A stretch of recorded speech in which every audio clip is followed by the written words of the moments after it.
This series of videos is a visual overview of parabolas. Rather than just go over the equations of the quadratic formula, I want to look at the graphs and how the coefficients in the quadratic formula affect the graphs of the parabola. If you haven't already, please take a second and subscribe to this channel. And thank you for watching. Let's begin now in MathCat. 3, 2, 1.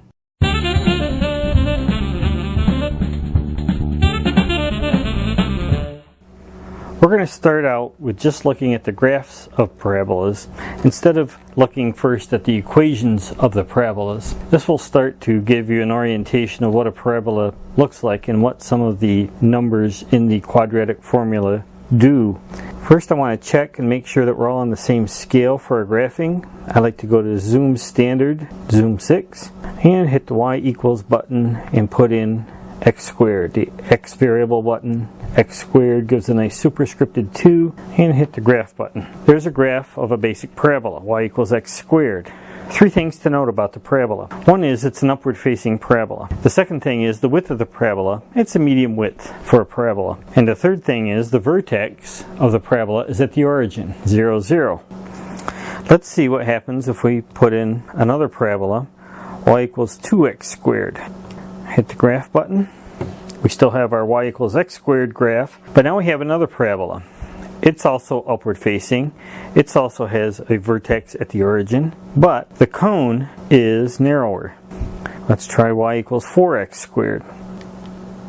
You might be able to predict this one, but we still have an upward facing parabola. It still has a vertex at the origin, and it's narrower yet. So it seems like the larger the coefficient of x squared, the narrower the cone gets. What would happen if we changed the sign of the coefficient? Let's try negative x squared. Y equals negative x squared. Okay, we're back to our original width for our parabola. The vertex is still at the origin, but the negative sign has flipped the parabola, and now it's a downward facing parabola. So if we tried y equals negative 2x squared, again, we have a narrower cone because the coefficient is now 2. The vertex is still at the origin, but it's downward facing. And if we tried y equals negative 4x squared, it would be downward facing and narrower yet. How do we make the parabola widen out? Let's try one here. Let's pick a coefficient of x squared that's between 0 and 1. Let's try 0.5.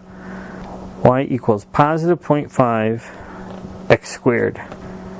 Okay, and now we have a parabola that's widening out. It's back to being positive. It's facing upward, but it's getting wider.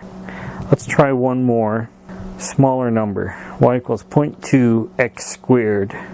Okay, now we've got a real wide bowl on our parabola. So a number that's between 0 and 1, the smaller the number, the wider the cone on the parabola. The larger the number, the narrower the cone, and a negative number makes the cone face downward. In general, the formula for a parabola is y equals ax squared plus bx plus c. In fact, we call this the quadratic formula. What we're looking at right now are parabolas where b equals 0 and c equals 0. So we're looking at parabolas that don't have the last two terms. In fact, we're looking at what happens with a parabola y equals some number in front of x squared. At first we looked at the equation y equals x squared. We found it was a parabola with a vertex at the origin and an average width or a normal width for a parabola. When we changed a to 2, our formula was y equals 2x squared. And what happened was we still had a parabola with a vertex at the origin. It was upward facing, but it looked like this. It was narrower. And then we looked at y equals 4x squared, and the cone got narrower yet. Then we looked at y equals negative x squared, or negative 1x squared. We went back to an average width on our parabola, vertex at the origin. The direction was facing down. The negative sign caused the parabola to face downward.